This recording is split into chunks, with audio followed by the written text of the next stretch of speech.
ഇന്ന് തന്നെ ഡൗൺലോഡ് ചെയ്യൂ. കാണൂ നിങ്ങളുടെ ഫേവറേറ്റ് ഷോസ്.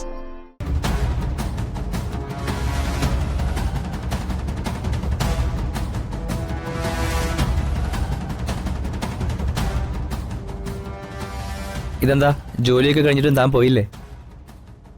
ചന്ദ്രാമ്മ പോയോ? പോയി. ഞാൻ അച്ഛന്റെ കാര്യം ഓർക്കുമായിരുന്നു. റിമാൻഡ് കഴിയുമ്പോ അച്ഛനെ എങ്ങനെയെങ്കിലും പുറത്തിറക്കണം. ഞാനും കേസിനെ കുറിച്ച് പഠിച്ചുകൊണ്ടിരിക്കുമായിരുന്നു.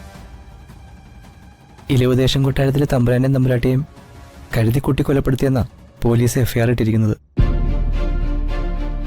ജാമ്യം കിട്ടാനുള്ള ഒരു പഴുതും ഞാൻ എത്ര നോക്കിയിട്ടും കാണുന്നില്ല. ജാമ്യമല്ല, അച്ഛൻ നിരപരാധിയാണെന്ന് എനിക്ക് തെളിയിക്കേണ്ടത്. എന്റെ അച്ഛൻ ഒരു തെറ്റും ചെയ്തിട്ടില്ല. എടോ, അതൊക്കെ എനിക്കും അറിയാം. ആരെയോ ഉപദ്രവിക്കുന്ന ആളല്ല ദാസേട്ടനെന്ന് നമ്മൾ അറിഞ്ഞിട്ട് കാര്യമില്ല. കോടതിയിൽ അത് തെളിയിക്കാൻ പറ്റണം. അവിടെ മാനുഷിക പരിഗണനയ്ക്കും വൈകാരികതയ്ക്കും ഒരു സ്ഥാനമില്ല. തെളിവുകൾ മാത്രമേ ഉള്ളൂ. തെളിവുകൾ നിരത്തി മാത്രമേ സത്യം തെളിയിക്കാൻ പറ്റൂ. എന്തായാലും ഒരു കാര്യം എനിക്ക് ഉറപ്പാ, ഈ പറയുന്ന നരേന്ദ്രനല്ല നിങ്ങളുടെ ശരിക്കുള്ള ശത്രു. അതിനേക്കാൾ എത്രയോ മുകളിലുള്ളവർ ആരൊക്കെയോ ഇതിന് പിന്നാലെയുണ്ട്. സാധാരണ ഒരു കൊലപാതക കേസ് കൈകാര്യം ചെയ്യുന്ന രീതിയിലല്ല പോലീസ് ഇതിൽ ഇടപെട്ടിരിക്കുന്നത്. അത് എഫ്ഐആർ വായിച്ചപ്പോൾ തന്നെ എനിക്ക് മനസ്സിലായതാ. ദാസേട്ടൻ കുറ്റമൊന്നും ചെയ്തിട്ടില്ലെന്നും നിരപരാധിയാണെന്നും തെളിയിക്കണമെങ്കിൽ ഇനി ഒരേ ഒരു വഴിയേ ഉള്ളൂ. ഇതൊക്കെ നടന്നു എന്ന് പറയുന്നത് എവിടെയാണോ അവിടെ പോണം. ആളുകളുമായി സംസാരിക്കണം. കുറ്റകൃത്യം കണ്ടു എന്ന് പറയുന്നവര് ശരിക്കും കണ്ടോ എന്നറിയണം. സാക്ഷികളല്ലാതുള്ള ആൾക്കാരോടും സംസാരിക്കണം. ഇലവദേശത്ത് പോണെന്നാണോ ഉദ്ദേശിക്കുന്നത്? അതെ, പോണം. ഞാനും അതേപ്പറ്റി ആലോചിച്ചതാ.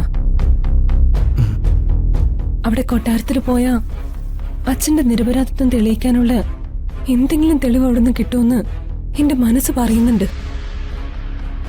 പിന്നെ പറഞ്ഞ പോലെ അവിടെയുള്ള ആൾക്കാരോടും സംസാരിച്ചു നോക്കാം.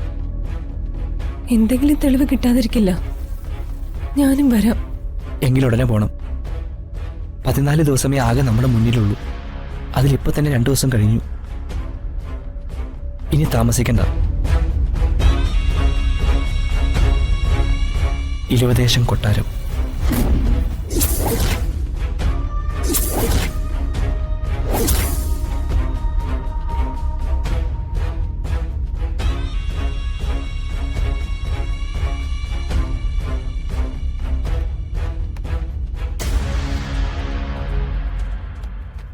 അമ്മയോട് പറഞ്ഞിട്ടുള്ളല്ലേ അമ്മേ ഇതൊന്നും ചെയ്യണ്ടെന്ന്?